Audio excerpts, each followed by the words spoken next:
de briga, nada disso. Mas foi engraçado, achei isso engraçado. Mas enfim, galera, deixe seu like, ative o sininho, comente e vamos lá. Vamos falar sobre a prisão do ex-presidente Jair Messias Bolsonaro. Para começarmos a falar sobre isso, a gente tem que destrinchar a história toda, porque envolve geopolítica, mas antes de falarmos também da geopolítica, a gente vai falar um pouco da história. Porque o Jair Bolsonaro, e aí é que vem um ponto. Na nossa história, isso não é uma coisa incomum. A gente ter presidente e ex-presidente preso não é algo incomum na nossa história, principalmente na República. Aliás, República, claro, porque presidente só na República. E desde que a República foi fundada, lá em 1889, quando aconteceu, inclusive é interessante porque o que eu estou dando nesse momento na escola, né, as aulas que eu estou dando é sobre isso, sobre a proclamação da República.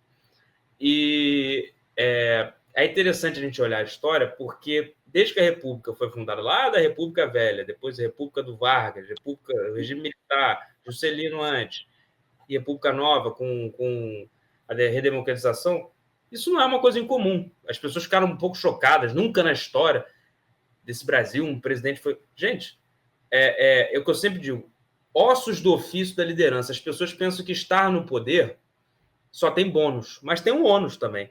Você pode, inclusive, ser preso justamente ou injustamente. E às vezes não é nem preso só, não. Às vezes morto. A gente teve na nossa história, Getúlio Vargas se matou, sabe? Então a liderança te impõe essas coisas. Para não ser preso. Para não ser preso. A liderança impõe, às vezes, essas coisas, sabe? Então, isso não é uma coisa incomum, cara. Eu não acho isso tão chocante. O que não é comum, sabe, é a maneira que as coisas estão sendo. A gente vai falar sobre isso. Que não é tão comum, mas também não é incomum, sabe? Não é tão incomum, não. Eu vou explicar isso aí. Mas, primeiro, eu queria falar um pouco dos presidentes que foram presos, porque o Jair Bolsonaro, nada mais, nada menos que o nono. Mais um número. É o nono ex-presidente preso. O nono presidente da nossa história preso. 9. E vamos falar sobre alguns. Primeiro, vou botar aqui a imagem. Esse foi o primeiro aqui, ó. Hermes da Fonseca. Esse foi o presidente da República Velha. O que acontece? Aliás, é muito interessante pegar o caso do Hermes da Fonseca. Por quê? Como é que o Hermes da Fonseca entra no poder? Ele disputa uma eleição, na época o voto era indireto, né? As pessoas eram...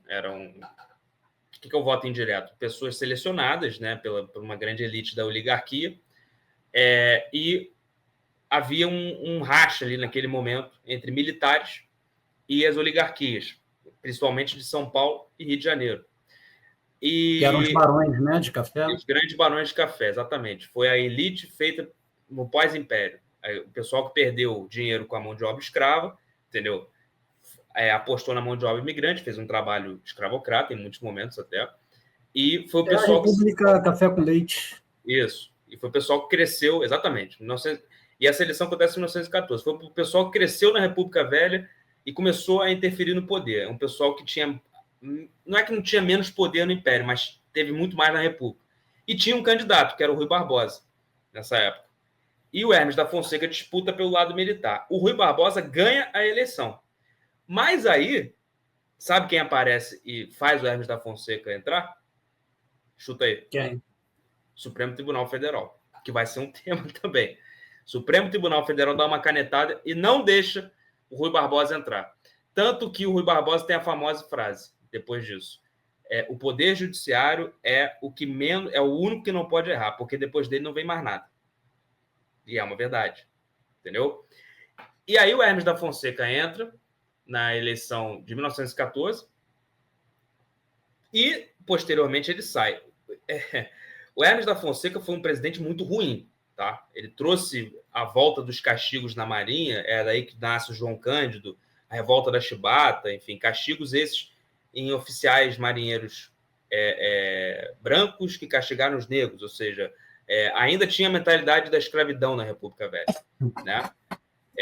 E o Hermes da Fonseca é um cara que institui isso, mas depois a Marinha mesmo reage, oficiais negros, e chegam até a mirar. Nessa época, vamos lembrar que o Rio de Janeiro era a capital do Brasil, chega até a mirar navios contra, né, o Palácio da Presidência na época, do Rio de Janeiro.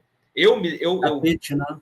Isso. É o Palácio da Guanabara. Eu gosto muito dessa história porque foi a história que fez eu entrar na época numa empresa que fazia turismo pedagógico, fazia esses passeios pedagógicos, e foi esse o tema, né, do João Cândido, tem uma estátua dele. E como é que eram os passeios pedagógicos? Eram vários professores selecionados, entendeu? Só um adendo aqui, né? E esses professores analisavam seu currículo e eles iam sendo, vamos dizer, a gente fazia um processo seletivo. O processo seletivo era explicar temas na rua mesmo, sabe? A história do Brasil, etc, etc. E iam sendo pessoas reprovadas nesse processo, ou seja, eram mais de 80 pessoas que começaram, só sobraram eu e mais 4 pessoas no final, sabe? E o que me fez entrar foi essa explicação do Hermes da Fonseca, do presidente Hermes da Fonseca e do João Cândido, que foi o oficial da Marinha que liderou essa revolta contra, né, o Hermes da Fonseca por conta da revolta da Chibata, entendeu? Os castigos impostos pela Marinha. É muito interessante essa história. Mas o Hermes da Fonseca, posteriormente a isso, foi preso, né? Porque entra outro presidente, na época acho que era o Afonso Pena, se eu não me engano. Não, perdão, Afonso Pena veio antes. Foi o Venceslau Braz, enfim, que faz a prisão dele por conta desse episódio, mas ele é solto posteriormente. Mas é uma história, é o primeiro presidente do Brasil preso. Bom, e aí, né? Deixa eu tirar aqui. E aí nós temos o outro presidente preso nessa linha, que foi na década de 20. Esse Fonseca foi preso por conta da revolta das Chibatas, né? Sim. Porque o Venceslau Braz quis fazer vamos dizer, quis fazer um meia-culpa só, para poder mostrar que também está... Porque isso repercutiu bastante depois. Não repercutiu muito na época que aconteceu, mas depois repercutiu um pouco. Não tinha a imprensa de hoje, né? Não tinha